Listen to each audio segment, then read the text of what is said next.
Stop everything you're doing, because what just leaked might be the most humiliating moment in Rick Ross's entire career.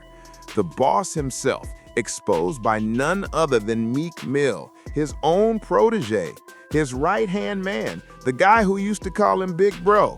But now, it looks like loyalty has officially left the building, and the internet is eating this alive. Did Meek Mill really just leak the truth about Rick Ross? Or is this some next-level revenge play that's been cooking behind the scenes for years? Fans are calling it the biggest betrayal in hip-hop since Drake vs. Pusha T, and honestly, they might not be wrong. Because what's coming out isn't just gossip, it's explosive. Screenshots, secret phone calls, private voice notes, the kind of stuff that could completely destroy the image of the biggest boss. And if what Meek said is even half true, then Rick Ross might be facing a career meltdown bigger than anyone could have predicted. So buckle up, because this isn't your regular celebrity drama. This is a full-blown hip-hop civil war, and we're diving straight into the chaos. They say every empire eventually cracks from within, and tonight it looks like Rick Ross's throne just took its biggest hit yet. For years, he's branded himself as the boss, the man who made luxury a lifestyle, who turned every feud into free publicity and every headline into another gold chain. But the glitter is starting to peel, and underneath, fans are seeing something much darker. It all started when Meek Mill dropped what the internet is now calling the truth thread. It wasn't a song, it wasn't a diss, it was a series of late-night posts that sounded way too personal to be jokes. "Ain't no loyalty in fake empires," he wrote. 10 words, and the entire hip-hop world lost its mind. At first, everyone assumed it was about someone else, maybe a label dispute, maybe an industry shot in the dark, but within minutes, screenshots surfaced. Old photos of Meek and Ross at private studio sessions, shady text messages hinting at broken deals, and a leaked voice note allegedly of Meek saying he took everything, even what was mine to eat. By sunrise, #RickRossExposed was trending on every platform. Fans started piecing together timelines, comparing Meek's new lyrics to old interviews, and noticing the silence from Ross's camp. And in the digital age, silence isn't golden, it's guilt. You see, this isn't the first time the Rose Empire's been under fire. There were whispers years ago, unpaid producers, ghost deals, label money disappearing. Nothing ever proven, of course. But when Meek Mill, the guy Ross once called family, hints that the boss ain't what he seems, that's not rumor anymore. That's rebellion. Insiders, or at least people claiming to be insiders, started dropping details. One account posted that Ross had allegedly been taking a cut of Meek's sponsorship money without telling him.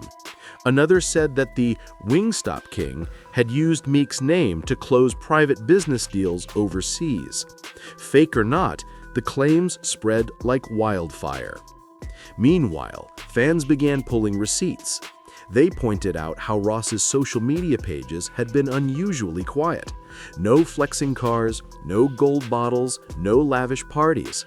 Just silence. And for someone who built a brand on excess, that silence spoke volumes. Then came the leak. An anonymous YouTube channel posted a blurred audio clip, supposedly a phone call between Meek and a close friend. The voice, allegedly Meek's, said, "He told me the deal was done, but my name wasn't even on the paper." The clip ended there, but it was enough. Comment sections exploded. People started calling it Bossgate. Within hours, reaction videos appeared. Analysts, gossip bloggers, self-proclaimed insiders, everyone dissecting every word. One blogger said, "This is worse than the Birdman Wayne situation. At least Birdman owned his moves. Ross? He's hiding behind his restaurants." The tone of the internet shifted from curiosity to outrage. Even Ross's old interviews were being dug up. Every boastful line about money, loyalty, or keeping it real suddenly sounded like foreshadowing. One viral edit even paired an old clip of him saying, "Everybody eats under me," with Meek's leaked voice note, and the contrast hit hard. What made this whole thing explode, though, wasn't the alleged money issue. It was the personal betrayal. Because if Meek's leaks are real, then Ross didn't just take business, he took trust. And in hip-hop, trust is a currency you can't buy back. By the end of the first 24 hours, the story had mutated.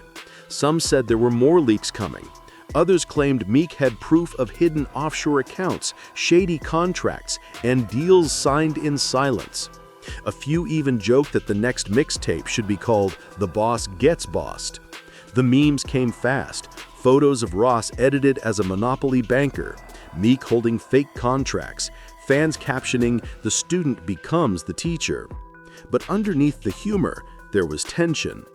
Industry people started unfollowing Ross. Brand accounts quietly paused collaborations. Even streaming service playlists featuring his songs disappeared for a few hours. Coincidence maybe, but fans noticed. And while Meek never publicly confirmed the leak, he didn't deny it either. Every hour he stayed silent, the story grew. He posted a cryptic message, "Sometimes truth gotta hurt to heal." Boom, another trending moment. Now the internet had questions. Did Meek just expose years of hidden greed? Or is this a publicity stunt to revive his own buzz? Because let's be honest, in today's world, exposure sells. Still, one thing felt different. Ross wasn't laughing this one off. He didn't post his usual motivational captions. No flashy cars, no mansion shots, just a quiet, eerie disappearance from social media. And for a man who built an empire by being loud, silence was the loudest statement of all. Behind the scenes, anonymous sources began claiming Ross's team was in panic mode, trying to contain the fallout and prepare an official statement. A few unverified DMs even surfaced showing messages from supposed PR reps asking big pages to take down misleading clips. But the internet never forgets. Once something leaks, it lives forever. The storm kept building. The story spread beyond hip-hop blogs into mainstream headlines. Commentators started calling it the betrayal of the decade. Meek's fans demanded justice. Ross's supporters demanded answers. And somewhere between the rumors, receipts, and reactions, the truth, whatever it is, waited to explode. Because if this was just the spark, the wildfire was only getting started. The internet didn't calm down, it got hungrier. Every blog, every podcast, every hip-hop page wanted a piece of the story. Some were defending Ross, saying this was just another case of the internet twisting things for clicks. Others were convinced that this was the final chapter of a long, silent war between the boss and his protege. But one thing everyone agreed on, this wasn't random. Something real had cracked. The next morning, things got even darker. A private email thread, allegedly between a record executive and one of Ross's managers, leaked online.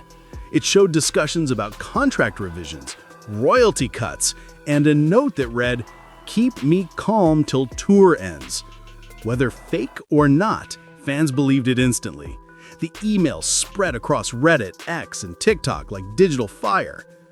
Then, in the middle of the chaos, Meek's verified account liked a tweet that said, "Sometimes your own general be plotting your downfall."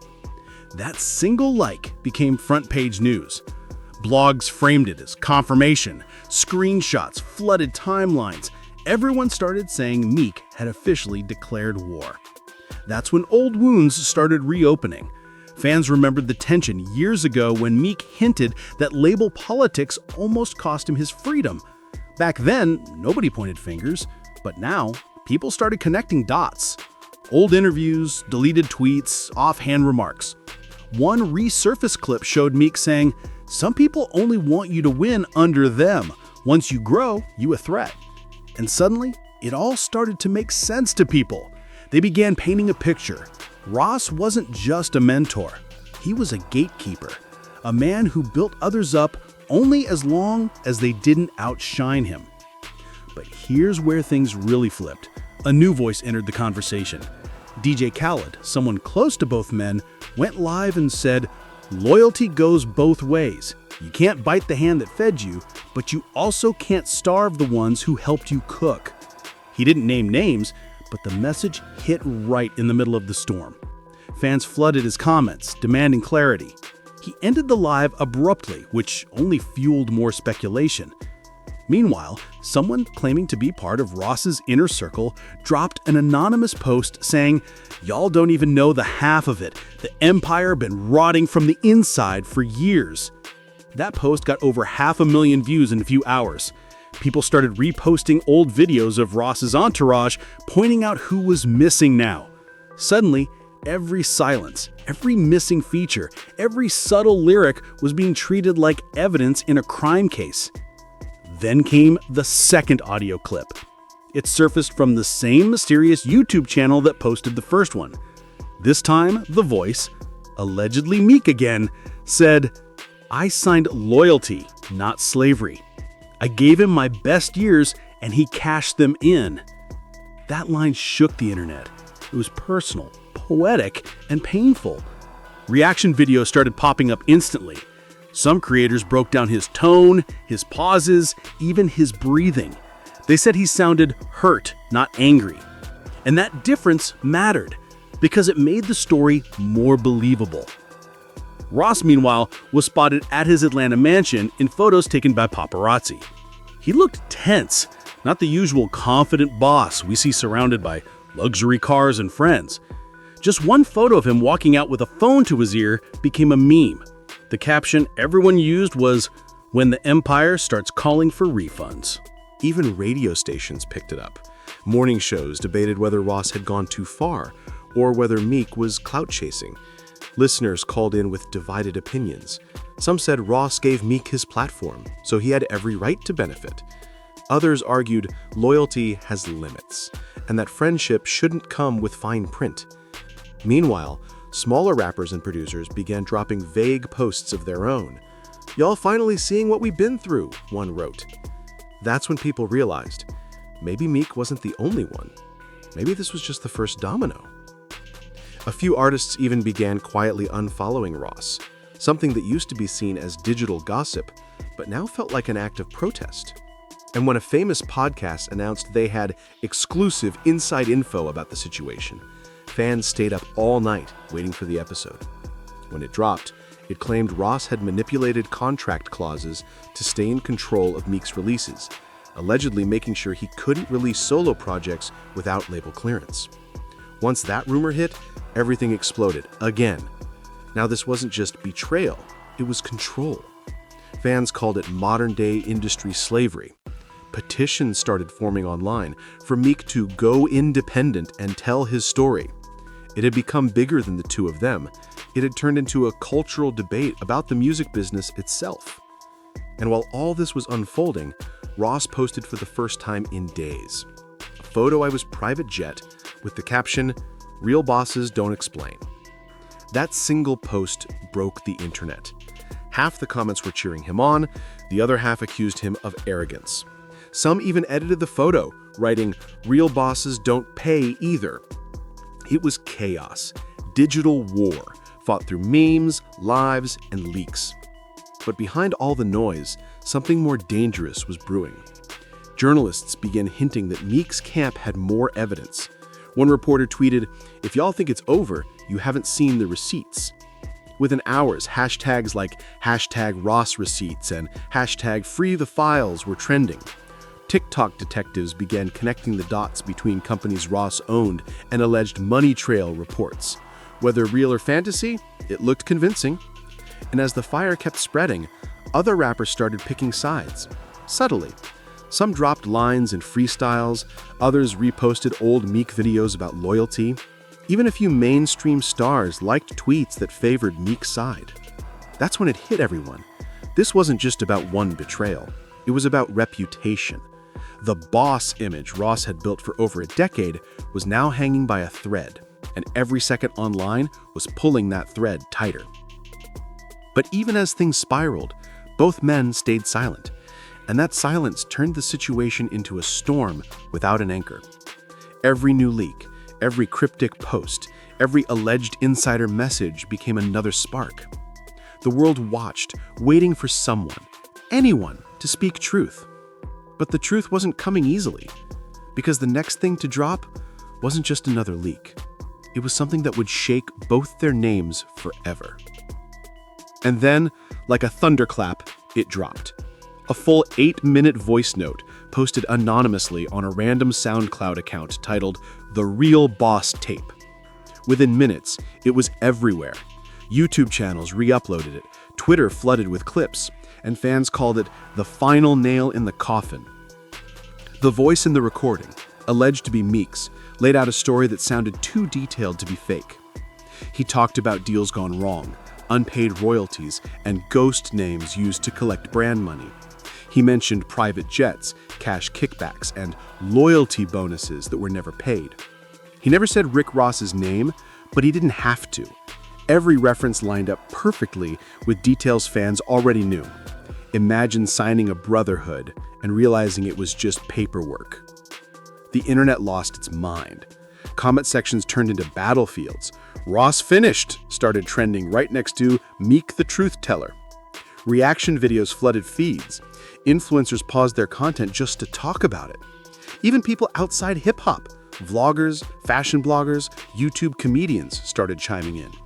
It wasn't just music gossip anymore, it was culture. Ross's camp tried to fight back. Within an hour, a new post appeared on his story, a black screen with the words, "Fake audio, keep believing lies." But the damage was done. Once something hits the internet with that kind of energy, denial isn't enough. Every time Ross said it was fake, someone would slow the clip, analyze the voice tone, and claim they found proof it was real. Soon, digital experts started dropping analysis videos. One said, "Notice how the breathing pattern matches Meek's interviews." Another compared the recording to an old backstage clip and swore the voices matched. Whether true or not didn't matter. The people had already chosen their reality. And right when seeing things couldn't get worse, another figure entered the chaos. A woman named Tasha Lane, a self-proclaimed industry whistleblower. She went live saying she had documents showing financial irregularities inside Ross's label. She claimed to have seen receipts of transactions that linked Ross's companies to offshore accounts. No proof, no verification, just bold words on a live stream. But that's all it took. Within hours, her video hit 2 million views. Her line that went viral, "When the money's loud, the